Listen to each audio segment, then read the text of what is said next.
Numbers 9, the Passover. The Lord spoke to Moses in the desert of Sinai in the first month of the second year after they came out of Egypt. He said, "Have the Israelites celebrate the Passover at the appointed time. Celebrate it at the appointed time at twilight on the 14th day of the month, in accordance with all its rules and regulations." So Moses did all the Israelites to celebrate the Passover, and they did so in the desert of Sinai. At twilight on the 14th day of the first month, the Israelites did everything just as the Lord commanded Moses. But some of them could not celebrate the Passover on that day because they were ceremonially unclean on account of a dead body. So they came to Moses and Aaron that same day and said to Moses, "We have come unclean because of a dead body, but why should we be kept from presenting the Lord's offering with the other Israelites at the appointed time?" Moses answered them, "Wait until I find out what the Lord commands concerning you." Then the Lord said to Moses, "Tell the Israelites, when any of you or your descendants are unclean because of a dead body or are away on a journey, they are still to celebrate the Lord's Passover, but they are to do it on the 14th day of the second month at twilight. They are to eat the lamb together with unleavened bread and bitter herbs. They must not leave any of it till morning or break any of its bones. When they celebrate the Passover, they must follow all the regulations, but if anyone who is ceremonially clean and not on a journey fails to celebrate Passover, they must be cut off from their people for not presenting the Lord's offering at the appointed time.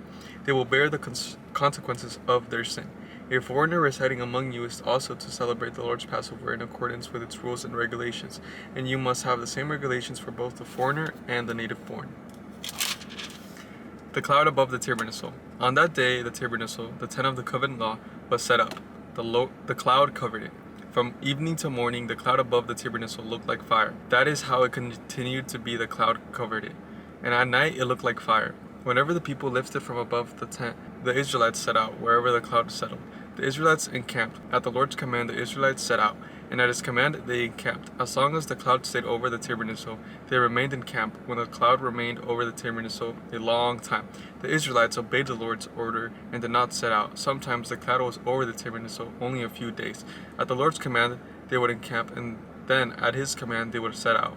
Sometimes the cloud stayed only from evening till morning, and when it lifted in the morning they set out. Whether by day or night, whenever the cloud lifted, they set out. Whether the cloud stayed over the tabernacle for 2 days or a month or a year, the Israelites would remain in camp and not set out. But when it lifted, they would set out. At the Lord's command they encamped, and at the Lord's command they set out. They obeyed the Lord's order in accordance with his command through Moses. Numbers 10.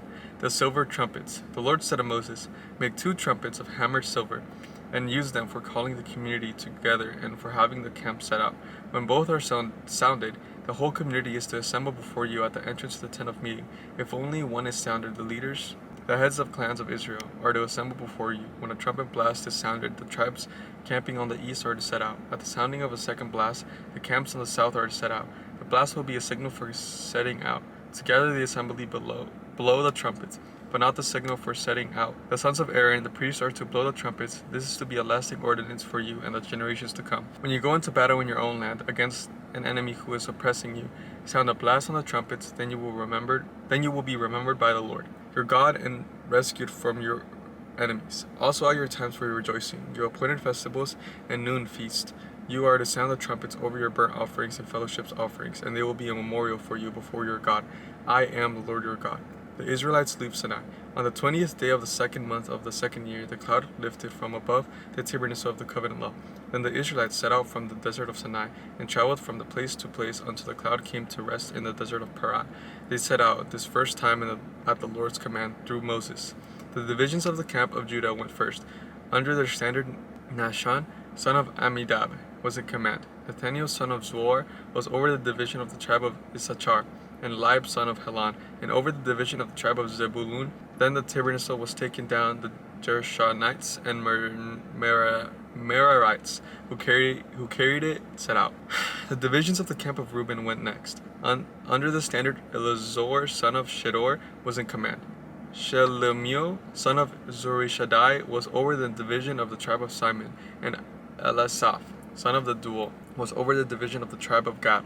Then the Kohathites set out carrying the holy things. The tabernacle was to be set up before they arrived. The divisions of the camp of Ephraim went next. Under the standard, Elishama, son of Ammihud, was in command. Gamaliel, son of Pedahazor, was over the division of the tribe of Manasseh, and Abidan, son of Gideoni, was over the division of the tribe of Benjamin. Finally, as a rear guard for all the units, the divisions of the camp of Dan set out under their standard.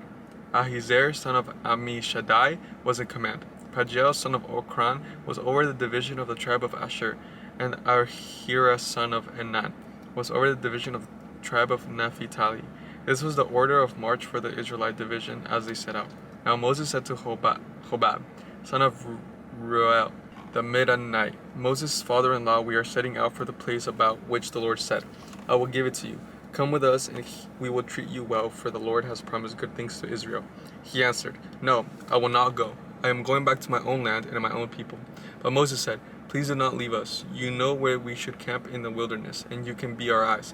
If you come with us, we will share with you whatever good things the Lord gives us. So they set out from the mountain of the Lord and traveled for 3 days. The ark of the covenant of the Lord went before them during those 3 days to find them a place to rest. The cloud of the Lord was over them by day when they set out from the camp. Whenever the ark set out, Moses said, Rise up, Lord. May your enemies be scattered. May your foes flee before you. Whenever it came to rest, he said, Return, Lord, to the countless thousands of Israel.